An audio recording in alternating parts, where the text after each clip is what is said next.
Podeis tomar seus assentos, meus irmãos. Irmãos, estamos diante de uma palavra de Deus muito conhecida da igreja. Abacuque, o profeta. E eu li um texto também, meus irmãos, que de igual modo é conhecido dos irmãos. E para refletir sobre esse texto bíblico que ora acabei de ler, eu quero pregar sobre o seguinte tema aqui. Eu quero falar sobre o avivamento na obra de Deus. Baseado na leitura que fiz, quero destacar aqui algumas características relacionadas à ação de Deus na promoção de um avivamento em nossas vidas. Antes, porém, eu quero pedir a sua preciosa atenção para poder historiar um pouco o contexto relacionado ao texto, para que à medida em que as lições forem colocadas, os irmãos possam estar historicamente situados. O que nós temos aqui? O profeta Abacuque profetizou por volta do ano 750, antes de Cristo. E ele foi considerado um profeta pré-exílico. Recebe este nome de profeta pré-exílico, pois profetizou antes do cativeiro babilônico, ou do exílio babilônico. E também é conhecido como um profeta menor, pois foi um profeta que profetizou por um curto espaço de tempo. O profeta Abacuque, ele certamente foi contemporâneo de homens de Deus, como é o caso do profeta Miqueias, profeta Amós, profeta Isaías. E ele teve a incumbência da parte de Deus de tornar notório diante dos judeus, em especial da tribo de Judá, o futuro que eles aguardavam. O que estava acontecendo nos dias de Abacuque é um retrato do que está acontecendo nos dias de hoje. O que nós temos ali? Quando nós começamos a leitura neste livro, nós podemos observar que o profeta Abacuque, ele está muito chocado com os eventos ocorridos em sua terra. E ele, muito indignado, apresenta-se em oração diante de Deus, e você pode conferir isso no capítulo 1, e começa a questionar a Deus até quando ele haveria de clamar ao Senhor e Deus não haveria de lhe escutar. Até quando ele haveria de falar a Deus por causa das violências, por causa das injustiças, por causa das maldades que ocorriam entre o povo de Israel. E ele questionava a Deus por que é que os judeus estavam comportando-se tão impiamente e Deus não fazia nada. E de repente, aqui mesmo no capítulo de número 1, Deus resolve responder a Abacuque e a dizer ao profeta que a maldade de Israel não estava passando desapercebida diante de Deus, e que Deus haveria de punir o povo de Israel com uma nação perversa, versículo de número 6 do capítulo 1, que eram os caldeus. E quando Abacuque ouve que Deus haveria de levantar os caldeus para punir a maldade do povo de Israel, a partir do versículo 12, ele muda completamente sua perspectiva e começa agora a interceder em favor dos israelitas. Porque a percepção de Abacuque foi a seguinte: nós estamos realmente pecando, mas esta nação que Deus vai levantar para corrigir os nossos erros é uma nação infinitamente mais ímpia que nós, é uma nação mau, é uma nação terrível. E quando você vai lendo, por exemplo, aqui os traços da nação que haveria de ser levantada, eu vou ler, eu faço questão para você ver, o texto vai dizer assim: porque eu suscito os caldeus, nação amarga e impiedosa que marcha na largura da terra, para apoderar-se das suas moradas, das moradas que não são suas. Horrível, terrível, dela mesma sairá o seu juízo e a sua indignação. Os seus cavalos são mais ligeiros do que o leopardo e mais espertos do que o lobo da tarde. Os seus cavaleiros espalham-se por toda parte. Os seus cavalos, espalham-se por toda parte. Os seus cavaleiros virão de longe e voarão como águia, que se apressam a devorar. Eles todos virão para fazer violência aos seus rostos buscarão o vento oriental e reunirá os cativeiros como areia. E Deus vai narrando como essa nação era mal. Quando Abacuque ouve isso, irmão, Abacuque estremece. Aquele Abacuque, pastor, que estava pedindo justiça, ele percebe que Deus haveria de punir Israel com a nação muito mais cruel que Israel. E no capítulo 2 ele começa a interceder mais ou menos assim: Senhor, se o Senhor vai nos punir com essa nação mal, então nós seremos varridos do mapa. Porque os caldeus, eles tinham fama, irmãos, de serem existencialistas ou territoriais. Eles passavam pelas nações, matavam os povos e tomavam as terras. Há quem diga que na entrada de Nínive, que era uma das cidades dos caldeus, havia montões de crânios humanos como símbolo de conquista dos povos que eles levavam cativos. Então Abacuque estremeceu ao ouvir isso aqui. E ele começa a orar e dizer: Senhor, nós vamos ser varridos. Não vai sobrar um judeu. Aí no capítulo de número 2, versículo de número 4, Deus diz: fiquem em paz, porque o justo viverá da fé. Em outras palavras, aquele que for fiel haverá de sobreviver. E o texto vai continuar, Deus consolando, capítulo 2, consolando o profeta Abacuque, dizendo para ele que Israel haveria de ir para o cativeiro, para ser punido, mas que Deus haveria de no futuro também punir os caldeus, que Israel haveria de voltar. E depois que ele ouve essas palavras do Senhor, ele sabe que não pode fazer mais nada, que Deus haveria de punir a nação. Então agora ele começa a orar, a oração que nós lemos nessa noite. Ele diz: oração do profeta Abacuque, em forma de sigionote, em forma de canto: ouvir a tua palavra, Senhor, e tive medo. Aviva, ó Senhor, a tua obra no meio dos anos. No meio dos anos a notifica, na ira lembra-te da misericórdia. Quando eu leio esse texto aqui, eu acho interessante, porque ele é muito contemporâneo com relação a nós outros. Porque, sem sombra de dúvidas, só Deus pode avivar a sua obra. Quando nós falamos em avivamento, esta palavra merece um destaque aqui, porque a palavra avivamento significa tornar mais vivo, despertar, trazer vida, vivificar. Aqui a linguagem que ele está dizendo é que Deus haveria de manter os judeus vivos diante da opressão que haveria de vir. Mas o texto continua dizendo: aviva, ó Senhor, a tua obra. Quando nós falamos em obra, essa palavra obra significa tudo aquilo que Deus fez. Mas no contexto da leitura é uma referência a Israel. Aviva, ó Senhor, a tua obra, porque Israel era a obra de Deus na terra. Mas não significava apenas isso. Significava serviço sacerdotal prestado por Israel, que também era obra. Quando, por exemplo, um levita ia cantar, ele estava fazendo a obra de Deus. Quando o sacerdote ia ofertar o holocausto, ele estava fazendo a obra de Deus. Portanto, a apostasia do capítulo 1 fazia com que eles não fizessem a obra de Deus como deveria ser feita. Estavam afastados. Aí quando o profeta diz: aviva, ó Senhor, a tua obra, está se referindo tanto à nação quanto ao serviço sacerdotal daquela nação. Agora vejam como isso se parece conosco. A igreja nos dias atuais, ou na era da graça, ela também é obra de Deus. Nós somos feituras de Jesus. A Bíblia diz no capítulo 53 de Isaías, o profeta, falando sobre o sofrimento do Messias, que ele haveria de ver as obras da sua mão, e haveria de se alegrar, isto é, haveria de ver o resultado do Calvário, e se alegrar, isto é, a igreja.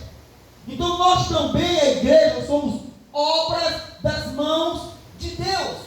E não apenas isso. O serviço que prestamos também é obra de Deus. Por exemplo, quando alguém está evangelizando e nós dizemos assim: você estava onde, irmão? O que ele responde?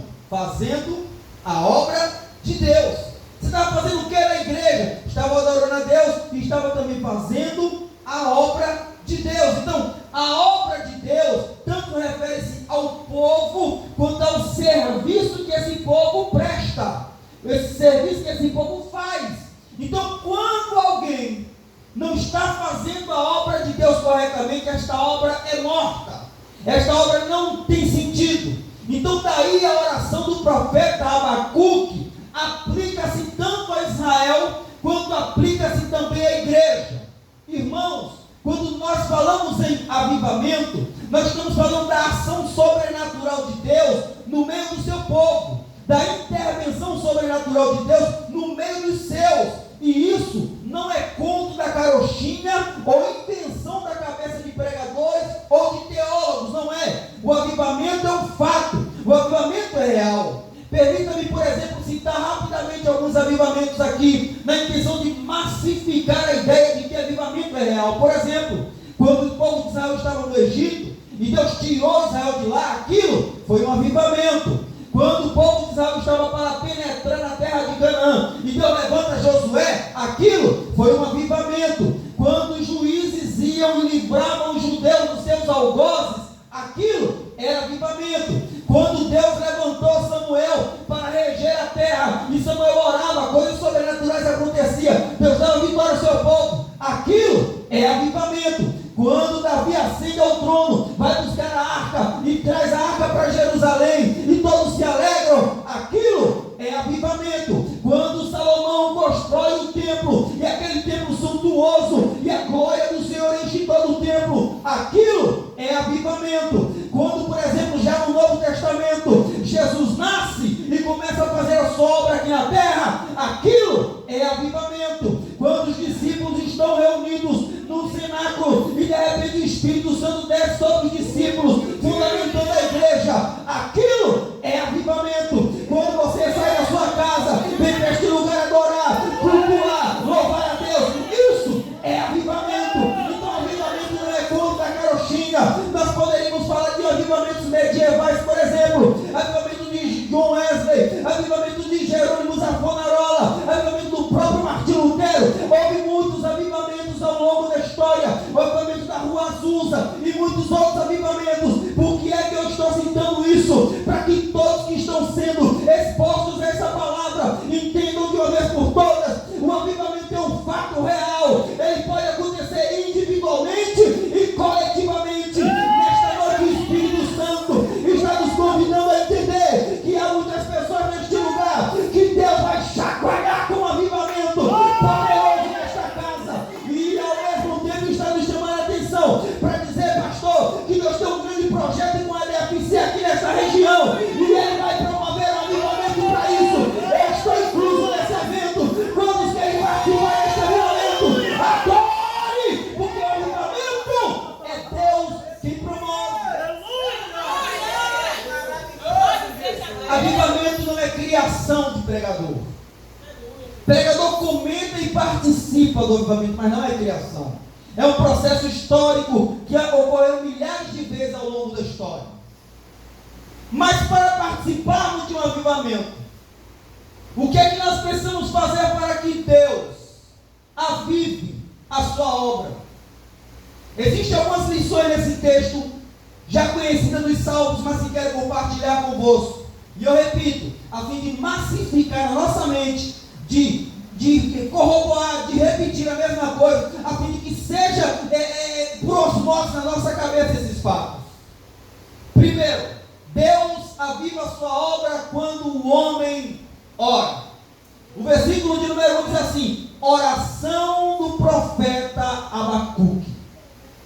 O profeta Abacuque, dentro do contexto aqui, ele sabia que o povo judeu não teria a menor chance contra os caldeus. Eles seriam destroçados pela nação caldeia. Deus já o havia entregado na mão dos caldeus. Mas mesmo diante daquele quadro tétrico, pintado perante os seus olhos, ele sabia que só um avivamento poderia esse avivamento só poderia ter via através da oração. Irmão, a oração é a ferramenta inicial para que se haja um avivamento. O nosso pastor aqui, movido pelo Espírito, já nos avisou que vai ter um momento longo de oração aqui na igreja. Eu quero dizer aos irmãos pelo Espírito Santo que a nossa oportunidade de buscarmos um avivamento é através da oração. Eu quero dizer que pula não traz avivamento. Eu quero dizer que roda não traz avivamento. Tudo isso é movimento, mas o que traz o avivamento para a minha vida e para a sua vida é a vida de oração, de consistência diante do Senhor. Sabe por quê? Porque quando você ora, Deus te fortalece. Quando você ora, Deus te reveste de poder. E aí quando vem a luta, quando vem a prova, quando vem a dificuldade, se o crente não for avivado, se o crente não for de oração, certamente vai ruir. Mas se ele for de oração, não importa se as coisas estão boas ou se as coisas estão mal, quando ele está de joelho dobrado, ele sabe que a sua consolação vem do alto. Há uma chama viva dentro dela, produzida pela oração. Por isso eu não sei o que está por vir aí, irmão. Eu ouço tanto relatório ruim pela mídia, tanta coisa ruim pela mídia. Se nós não orarmos, nós iremos ficar para trás. Mas se nós orarmos, será o contrário. Nós seremos avivados pela graça, pela presença e pelo poder do Espírito Santo de Deus. O segredo de um crente avivado é a oração. Tem gente que prega, tem gente que canta, tem gente que possui cargos estratégicos na igreja, mas a primeira luta que vem, ele desiste. Nosso pastor Ederlan, pregando domingo e usado pelo Espírito, falou, e é verdade, que não importa o cargo que temos, pode nos colocar no banco, mas não nos tiram da presença de Deus, porque no dia que tentarem calar nossa voz aqui embaixo, nunca vão calar nossos joelhos, porque nós vamos orar. Para você falar com o governador, com o presidente, com o prefeito, é o maior protocolo do mundo. Mas para falar com Deus não paga nada, não precisa protocolo nenhum, basta dobrar o joelho, e aquele que é Senhor do Senhor, dono de todo o universo, coloca os ouvidos para te ouvir e te dá graça. E deixe-me te dizer uma coisa: você dobra o seu joelho triste e ele te consola com alegria. Você dá o teu joelho caído e ele te levanta com vigor. Você dá o teu joelho sem fé e ele enche você de fé. Nunca deixe de orar, seja um crente avivado, porque a oração traz avivamento para a tua vida e para a igreja. Primeiro, oração. Eu não conheço nenhum avivamento que não começou na oração. Todos passaram pela oração. Então, para que haja um avivamento, o homem precisa orar. Oração do profeta Abacuque. Em segundo lugar, Deus aviva a sua obra também quando o homem louva a Deus. Essa palavra sigionote, o texto diz assim: oração do profeta Abacuque. Na minha tradução diz assim, sobre sigionote, em outras diz assim, em forma de canto. O que é isso? Sigionote era um modo de cantar chorando. Era quando o judeu estava tão triste com alguma coisa, aí ele cantava em forma de sigionote. Ele orava e cantava chorando. É lógico que conforme o texto e o contexto que vimos, ele não estava alegre. Ele sabia que Jerusalém ia ser devastada, ia ser arrebentada, não ia sobrar de Jerusalém nada. E quando ele vai orar ao Senhor, que ele não podia fazer mais nada, Deus já havia sentenciado. Quando ele vai orar ao Senhor, ele começa a orar e a chorar, e ao mesmo tempo cantar. Ele começa a louvar a Deus, ele começa a magnificar a Deus em forma de choro e de canto. O que nós aprendemos aqui é que o profeta está louvando e adorando a Deus. E com um detalhe: ele está sendo adorador no momento de dificuldade. Ele está adorando a Deus no momento de desventura. Mas ele não está deixando de adorar. Ele não adorava a Deus apenas quando as coisas estavam boas, mas sim quando as coisas estavam ruins. E quando nós falamos em adorar, aprofundando um pouco mais o assunto, quando nós estudamos adorar é servir a Deus. Quando Satanás apareceu para Jesus no deserto, capítulo de número 4 do Evangelho de Mateus, Satanás diz assim: tudo isso te darei, se prostrado me adorares. Jesus falou: vai-te, Satanás, porque está escrito: só o Senhor teu Deus adorarás e a Ele servirás. Porque a adoração é uma forma de serviço, de prestar homenagem servindo. Então o profeta está servindo a Deus no momento de dificuldade. Ele está demonstrando que ele é um adorador em espírito e em verdade. E é assim que tem que ser. Deixe-me usar um exemplo prático aqui. Paulo e Silas em Filipe, capítulo de número 16 de Atos. A Bíblia diz que eles foram chicoteados, foram apanhados e foram lançados numa cela. E à meia-noite, diz-nos a Bíblia, que eles começavam a orar e a louvar a Deus. Ali era um canto de Sigionote, mesmo ingrediente, oração e louvor. E quando eles estavam fazendo isso aí, a Bíblia diz, e você lembra, que a parede do cárcere tremeu, de modo que as celas se abriram. O que houve ali? Houve ali uma ação divina que promoveu um avivamento. É assim que Deus faz. Quando você adora a Deus, irmão, independente da circunstância, se você está alegre, ou se você está triste, se você adora a Deus, Deus traz avivamento sobre a sua vida. Então seja um adorador, seja uma adoradora. Eu sei que eu estou falando para pessoas que entraram por essa porta nesta noite, arrasadas talvez por palavras que ouviram ao longo do dia, tinha tudo para não estar aqui, mas neste lugar, mesmo em cacos e pedaços, de ofertar um culto a Deus. Deus está vendo você, e Ele vai tocar teu coração, e Ele vai avivar você. Essa chama que está dentro de você não vai ser apagada pelos intempéries, pela dificuldade, porque você é um verdadeiro adorador, você é uma verdadeira adoradora, porque você é um homem avivado, é uma mulher avivada. Então a adoração, irmãos, o louvor, irmãos, ele traz avivamento. Quando nós adoramos a Deus, Ele aviva a sua obra. Ainda em continuação, Deus aviva a sua obra também. Quando o homem ouve a sua palavra, olha o texto. Ouvi, verso 2, ouvi, Senhor, a tua palavra. A palavra de Deus traz avivamento. Quando o homem ouve a palavra de Deus, ele recebe vida espiritual em si. Jesus falou sobre isso, que aquele que ouve a palavra dele, rio de águas vivas haveriam de fluir do seu interior. E nós precisamos cada vez mais dar ouvidos à palavra de Deus.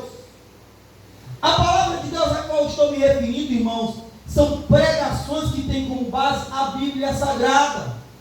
Nós precisamos nos dedicar mais à Bíblia, nos dedicar mais à palavra do Senhor. Eu não consigo entender como é que dizem que existem pessoas que amam a palavra de Deus e nunca leram a Bíblia toda.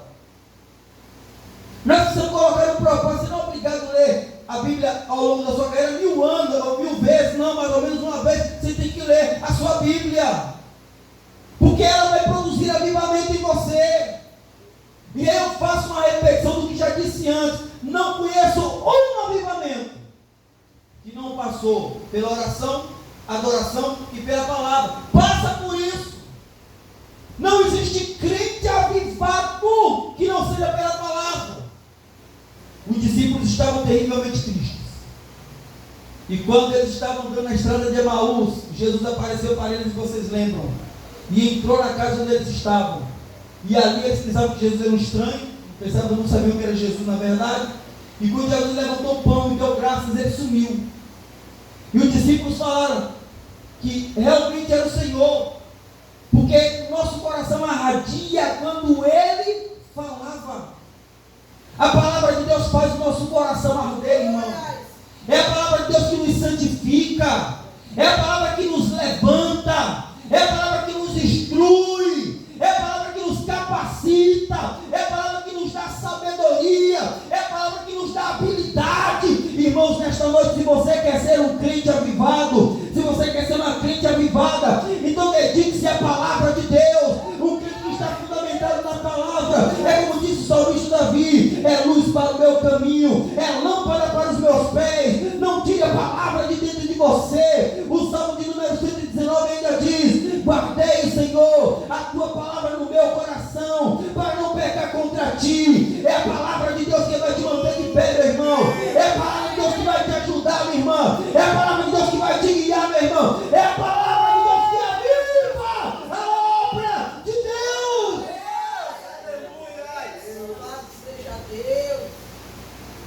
Nosso pastor disseram que se quisesse encher a igreja, né, pastor? Bastaria colocar movimento da igreja. Bota o povo rodando aqui com roupas, nada contra quem gosta, amém, mas eu sou mais pela palavra. Bota a gente rodando aqui que no instante enche isso aqui. Bota alguém adivinhando a vida dos outros, no instante enche isso aqui. Mas só que isso não é avivamento. Isso é movimento. E movimento passa, porque movimentos, eles não são de cima para baixo. Geralmente os movimentos são de baixo para cima. É igual a Torre de Babel, que é alcançar o céu. Mas não, irmãos, um avivamento de verdade, ele vem de cima para baixo. É Deus que promove o avivamento. E se o avivamento vem de cima para baixo, tem que estar fundamentado na palavra, porque é a palavra que traz o verdadeiro avivamento. Então, em nome de Jesus, eu repito, fundamente-se na palavra, porque quem traz avivamento à obra de Deus é a palavra de Deus aplicada ao nosso coração, em nome de Jesus. Irmãos amados, Deus aviva a sua obra também. Deixa-me voltar aqui por causa do vento. Deus aviva a sua obra também quando o homem teme a Deus. O texto diz: ouvir a tua palavra e temer. Aí quando nós contextualizamos, fica fácil, né, irmão? Qual foi a palavra que ele ouviu? A sentença de que Israel estaria nas mãos dos ímpios. O que ele temeu? Porque ele sabia que ele também estava incluso naquele negócio. Mas quando fala de temor aqui, que ele teve medo, o temor dele, foi da sentença divina. Ele temeu aquilo que estava à sua volta, mas ao mesmo tempo, porque ele sabia que Deus era digno de temor, o que Deus falava, estava falado e acabou. Eu estava analisando essa palavra temor aqui, e significa o seguinte: é honrar a quem é temível. É honrar a quem é temível. Por isso os tradutores, em algumas traduções, colocam no lugar de temor, colocam honra. Então, o princípio da sabedoria é o temor ao Senhor. Alguns botam assim: o princípio da honra é o temor ao Senhor. Não, desculpa. A honra é o temor ao Senhor, né? Substituir temor por honra. Então, o que nós temos aqui? O profeta dizendo que ele temeu, ele teve medo da situação que estava diante dele, porque ele sabia que Deus havia falado que aquilo ia acontecer, ele sabia que Deus era honrável. Deixa-me dar um conselho para os irmãos: temam a Deus. Deus, ele é digno de ser temido. Deus aviva a sua obra onde há temor. Quando nós tememos a Deus, ele traz um avivamento sobre a nossa vida. Quando Deus levantou, por exemplo, Moisés, que Moisés era um homem temente. Quando Deus levantou Josué, temente. Toda vez que Israel, a nação, temia a Deus e o honrava, Deus avivava. Deus não tem compromisso com quem não teme a Ele. Então, se você é um crente que realmente quer experimentar um avivamento, então aprenda a temer ao Senhor, porque é o princípio de toda sabedoria. A honrar ao Senhor, que é o princípio de toda sabedoria. Continuando, Deus aviva a sua obra também, meus irmãos, quando o homem deixa Deus trabalhar. Continuação, vou ler o contexto do capítulo 12, mas a nossa observação a partir da palavra aviva. Presta atenção: ouvi, Senhor, a tua palavra, já falamos, e temi, falamos. Aqui agora: aviva, ó Senhor, a tua obra, no meio dos anos, faze-a conhecida para ele. Quem aviva a obra é Deus. Deus aviva a obra quando o homem deixa Deus trabalhar. Quem aviva a obra não é eu, não sou eu, não é o pastor Raimundo, não é o pastor Edelan, não é a pastora Jaciara, não é o presbítero Álvares. Quem aviva a obra é Deus. E aí o texto vai dizer: faça notória. Ele aviva a obra e ele faz a obra notória, a obra conhecida. O problema é, como o pastor falou aqui, algumas pessoas usam artifícios, né, pastor? Usam artifícios, e esses artifícios não trazem avivamento, irmão. Quem aviva a obra é Deus. Ele é o que é o promotor do avivamento desta Nós não devemos esperar avivamento de homens, porque avivamento de homens não são avivamento nenhum, são movimentos que começam aqui e terminam ali. Mas quando Deus aviva é diferente. Quando Deus aviva o Espírito Santo de liberdade, quando Deus aviva, a salvação acontece, a libertação acontece, a cura acontece, o poder se manifesta, porque quando Deus está na casa, Ele faz o que quer, porque Ele é o poderoso. O problema é quando o homem quer ajudar a Deus. Aí vai meter a mão na arca, né, pastor? E vai ser torrado. Né, pastor?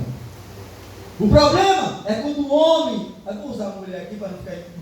Quando a mulher quer ajudar Deus, e aí nasce Ismael. Quando alguém quer ajudar Deus, sempre vai ter problema. Deus não precisa da sua ajuda, basta você orar, adorar, temer, ouvir a palavra, e Ele vai fazer a parte dele, porque Ele é quem aviva a obra. Isso aqui não é para homens. A gente não precisa, como alguns têm aí fora, eu ouço falar, e você também escuta, forjar milagres, forjar batismo com o Espírito Santo. A gente não precisa disso. Deus batiza quando quer, cura quando quer, fala em profecia quando quer, na pregação fala com quem quer, porque o avivador da obra é Ele. Aviva, ó Senhor, a tua obra. E no meio dos anos, o Senhor faz ela notória. Ele está falando aqui, Senhor, aviva Israel, nesse sofrimento que é de vir aí. E no meio dos anos, Senhor, faz Israel notório. É isso que ele está falando. Não se esqueça do teu povo. Aí para terminar, irmãos, ele vai dizer para nós aqui, em quinto e último lugar aqui, ele vai dizer assim, não em sexto lugar, ele vai dizer assim, no meio dos anos faz a conhecida, e aí ele diz assim, ó, na tua ira, lembra-te da misericórdia. O que ele está querendo dizer? Deus aviva a sua obra quando o homem confia na misericórdia de Deus. Quando nós confiamos na misericórdia de Deus, Ele aviva a sua obra. Irmãos, Deus sabe que todos nós somos pecadores. O povo de Israel aqui, o texto vai dizer, ó, na ira. Por que ira, irmãos? Capítulo 1. Idolatria, violência, está na sua Bíblia, violência, pecado, tudo aquilo deixou Deus irado, e Deus falou, vou castigar. Mas aí o profeta diz, olha a tua ira, Senhor, lembra-te que tu és misericordioso. Sabe o que significa a palavra misericórdia? É a junção de duas expressões, é uma palavra composta. Miseris vem de miséria, cordes vem de coração. Significa dizer que Deus teria misericórdia, ou seja, misericórdia é ter um coração bom com a miséria alheia. Deus está vendo que o povo de Israel estava em estado de miserabilidade espiritual, mas Deus tinha um coração bom. É isso que o profeta está pedindo. Quando o homem, estou terminando, quando o homem não entende que precisa da misericórdia de Deus, é um problema. Deixa eu contar uma história rapidinho para ilustrar. Eu me lembro de um certo pastor que contou